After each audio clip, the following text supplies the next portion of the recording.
बिस्मिल्लाहिर्रहमानिर्रहीम। अस्सलाम वालेकुम।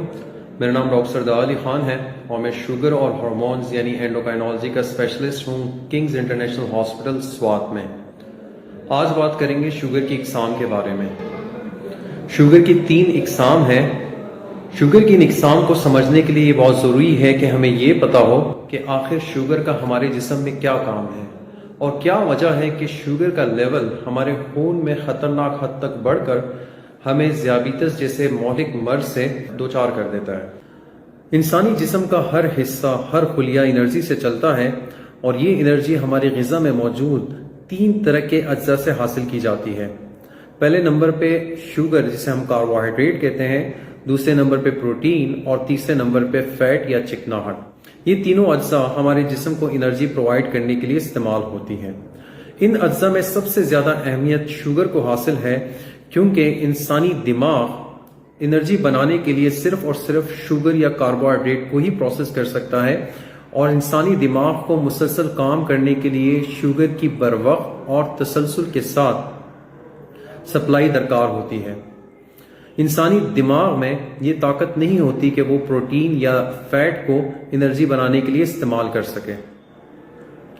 अब जब एक नॉर्मल इंसान खाना खाता है तो खाने में मौजूद कार्बोहाइड्रेट या शुगर आंतों से जज़ब होकर खून में शामिल होना शुरू हो जाती है।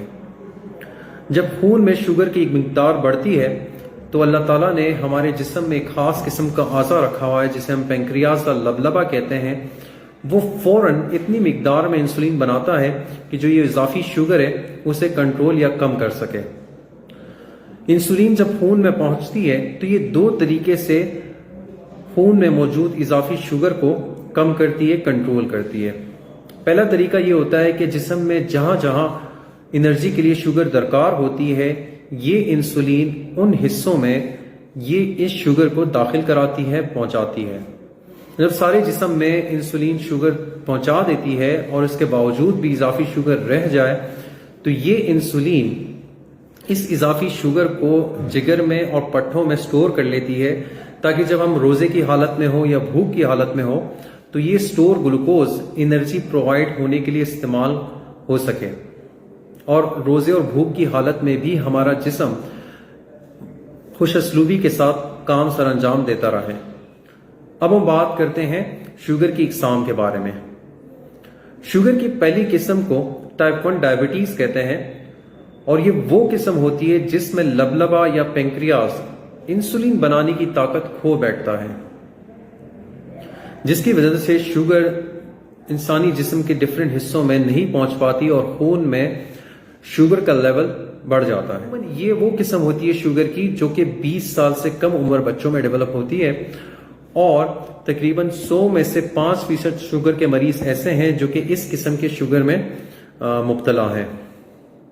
बदकिस्मती से अभी तक साइंस में, मेडिकल में किसी किस्म का कोई इलाज, कोई असबाब मौजूद नहीं है जिसे अपनाकर इस किस्म की शुगर से बचा जा सके।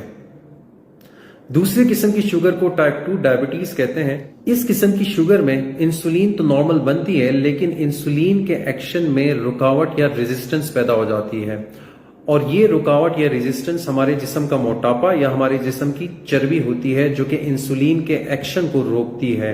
इसकी मिसाल आप ऐसे समझे चाबी और ताले की। इंसुलिन चाबी है और हमारे जिस्म में मौजूद खुलिये उनमें एक ताला लगा होता है। इंसुलिन चाबी के तौर पर इस्तेमाल होती है इन ताले को खोलने के लिए ताकि शुगर को इन हिस्सों में दाखिल कराया जा सके। अब शुगर उसी हाल में ही जिस्म के हिस्सों में पहुंचेगी जब चाबी और ताला दोनों अपना काम ठीक तरीके से कर रही हो और अपनी सही हालत में मौजूद हो। दोनों में से कोई भी चीज अगर अपनी ठीक हालत में मौजूद नहीं होगी तो ग्लूकोज जिस्म के हिस्सों में नहीं दाखिल हो पाएगी। उमूमन जिस्म के जिन खिलियों में ताला मौजूद होता है ये ताले में अगर खराबी आ जाए और उमूमन ये खराबी जो है हमारे जिस्म में मौजूद मोटापा या चर्बी इस ताले को खराब कर देती है, जिसकी वजह से इंसुलिन इस लॉक में, इस ताले में फिट नहीं हो पाती और खून में शुगर की मिकदार बढ़ी रहती है। तो टाइप 2 डायबिटीज वो किस्म की शुगर है जो कि उमूमन 30 की दिहाई में डेवलप होती है और ये उन लोगों में होती है जिनका वजन ज्यादा होता है और दुनिया में 100 में से 95% शुगर के मरीज ऐसे हैं जिनको टाइप 2 डायबिटीज लाहक है। خوش قسمتی سے اگر کچھ احتیاطی تدابیر اپنائی جائیں تو پوری زندگی اس قسم کی شوگر سے بچا جا سکتا ہے۔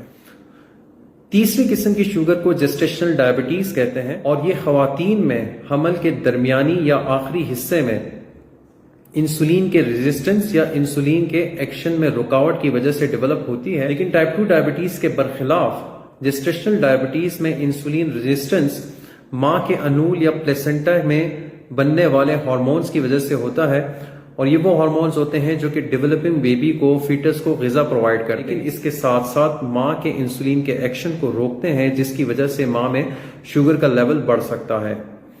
اس لیے اگر حمل کے دوران اس بڑھتے ہوئے شوگر کو کنٹرول نہ کیا جا سکے، ماں اور بچے دونوں کے لیے یہ انتہائی خطرناک ثابت ہو سکتے ہیں۔ امید ہے اس ویڈیو کو دیکھ کے آپ کو شوگر کی اقسام کو سمجھنے میں آسانی ہوگی۔